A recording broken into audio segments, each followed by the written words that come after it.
udah mulai heran nih, loh saya kan muslim ya, kenapa saya hampir sebulan ini ke gereja terus gitu, kayak benar-benar kayak lupa gitu loh, kayak benar-benar ada yang ngedorong buat saya tuh pergi setiap minggunya, dan selalu excited, kayak haus banget gitu buat pergi gitu. Sampai di titik saya nantang Tuhan waktu itu, saya ingat banget Oktober 8 atau 9 Oktober 2019, saya ingat banget waktu itu saya nantang Tuhan waktu itu, Tuhan kalau memang Tuhan tuh ada, tunjukin. Saya udah nyari, saya nggak pasif, saya nggak ibaratnya nggak nunggu aja. Tapi saya udah nyari, saya udah berusaha. Setidaknya Tuhan hargai perjuangan saya mencari gitu. Saya pengen tahu Tuhan yang benar tuh yang mana gitu. Karena saya waktu itu tidur.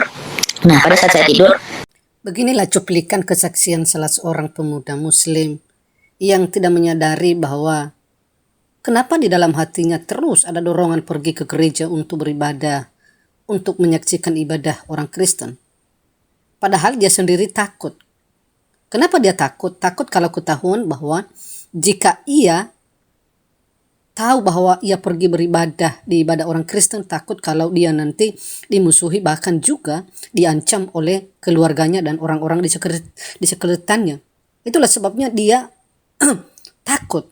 Tetapi karena ada dorongan yang sangat kuat di dalam dirinya, sehingga ia tetap pergi beribadah. Bahkan juga ia menantang Tuhan bahwa jika benar-benar ada Tuhan, atau tunjukkanlah kepada saya Tuhan mana yang benar.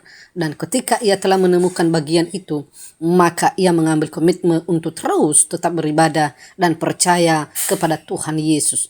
Itulah sebabnya dia terus sampai saat ini tetap menjadi pengikut Isa atau pengikut Yesus Kristus. Mari kita menyaksikan sejauh mana dan apa alasannya dan apa yang terjadi ketika ia sudah menjadi orang Kristen. waktu saat pertama kali ikut ibadah, saya tuh ngerasain sesuatu, tapi saya menolak buat ngerasain. Karena saya masih takut gitu. Takutnya dalam artian, oh nanti kalau saya udah murtad, saya nggak bisa dimaafin lagi gitu. Kalau di ajaran muslim kan kayak gitu. Terus akhirnya minggu selanjutnya saya mencoba ke gereja lagi sama teman saya. Dan waktu itu saya kan nggak tahu ya, seumur hidup saya selama 18 tahun, saya tuh nggak pernah denger yang namanya lagu penyembahan, lagu praise and worship, itu nggak pernah saya dengar sama sekali gitu. Tapi saya ingat banget waktu itu liriknya, I want to see Jesus face to face. Di situ tuh perasaan saya benar-benar hambar banget ya, benar-benar kayak hambar banget, biasa aja gitu. Tapi air mata saya tuh penuh, berlinang air mata, muka saya tuh penuh. Tapi saya nggak ngerasa saya nangis, saya nggak sadar saya nangis itu. Kalau misalnya kita nangis itu kan biasanya perasaan kita kalau nggak seneng sedih gitu ya. Tapi ini tuh benar-benar hambar, kayak ya udah kayak biasa aja, nggak ngerasain apa-apa. Tapi saya nangis, pecah banget nangis ya. Teman saya yang beritahu, ih kamu nangis gitu. Akhirnya kayak saya kesadar kan, kayak, ih kok saya nangis ya gitu. Kayak minggu selanjutnya hampir sebulan saya tuh ke gereja terus, dan akhirnya saya nangis, saya nggak tahu apa yang saya nangisin. Even saya nggak tahu lagu penyembahan itu apa, saya nggak hafal gitu. Terus di situ saya udah mulai heran nih, loh saya kan muslim ya, kenapa saya hampir sebulan ini ke gereja terus gitu, kayak benar-benar kayak lupa gitu loh, kayak benar-benar ada yang ngedorong buat saya tuh pergi setiap minggunya, dan selalu excited, kayak haus banget gitu buat pergi gitu. Sampai di titik saya nantang Tuhan waktu itu, saya ingat banget Oktober 8 atau 9 Oktober 2019, saya ingat banget waktu itu saya nantang Tuhan waktu itu, Tuhan kalau memang Tuhan tuh ada, tunjukin. Saya udah nyari, saya nggak pasif, saya nggak ibaratnya nggak nunggu aja. Tapi saya udah nyari, saya udah berusaha. Setidaknya Tuhan hargai perjuangan saya mencari gitu. Saya pengen tahu Tuhan yang benar tuh yang mana gitu. Karena saya waktu itu tidur. Nah pada saat saya tidur, saya mengalami perjumpaan sama Tuhan Yesus. Saya bangun di gua yang sangat gelap banget, dan badan saya itu penuh dengan binatang kelabang. Nah pada saat itu saya lari, terus ada yang memanggil nama saya. Saya kejar kan orang yang manggil nama saya itu. Terus tapi kok nama itu makin saya kejar makin jauh, makin hilang gitu. Akhirnya saya udah kehabisan nafas, saya jatuh. Kelabang dan naik setengah tubuh saya itu saya ngerasain gimana rasanya digigit kelabang tuh real banget. Saya nangis, saya udah pasrah, oh saya bakal mati, saya bakal mati. Kelabang udah mau naik hampir ke leher saya, setengah sampai di sini di leher saya. Terus saya nggak tahu kenapa saya ngomong kayak gini, saya bilang pelan tapi samar, saya bilang Tuhan Yesus tolong gitu. Tiba-tiba ada cahaya yang terang banget, semua kelabang lari, dan rasa sakit yang saya rasakan dari gigitan kelabang itu hilang, rasa rapuh, rasa kesendirian, rasa kesedihan, semua tuh kayak ada yang menyelimutinya gitu loh. Kayak saya tuh susah mendeskripsikan apa yang saya rasakan kemarin, cuman kayak itu yang selama seumur hidup saya cari, itu yang saya cari, itu kehangatan, rasa sayang, kasih, cinta, damai, semua itu campur menjadi satu yang kayak wow, aku nggak mau lepas dari rasa ini gitu. Nah terus keluar sesosok cahaya terang banget, dia dudukin saya, dia meluk saya, dan itu kayak pelukan yang sangat-sangat membuat saya kayak aku nggak bisa jelasin perasaannya seperti apa gitu. Terus saya nangis aja nggak tahu mau ngapain nangis. Terus dia bilang, kamu udah di jalan yang benar. Terus dia ngusap pipi saya kayak gini, dan saya ngeliat di tangan dia tuh ada lubang. Dan di situ saya tahu dia tuh Tuhan Yesus gitu. Akhirnya pas saya bangun, saya dalam keadaan saya duduk dan lagi nangis. Itu jam 5 subuh, saya ingat banget. Dan akhirnya jam 11 saya memutuskan untuk dibaptis menerima Tuhan. Saya memutuskan untuk dibaptis menerima Tuhan, dan puji Tuhannya 2 hari selanjutnya saya dapat karunia Roh, dibaptis pembaptisan Roh Kudus juga. Dan dari hal itu Tuhan benar-benar pakai aku luar biasa banget, karena aku percaya bahwa bukan aku yang milih Tuhan, tapi Tuhan yang milih aku. Ketika Tuhan memilih aku, maka Tuhan punya rencana-rencana besar dalam hidup aku gitu. Nah, and then waktu Desember aku pulang, aku waktu itu ada acara keluarga. Aku dudukin semua keluargaku.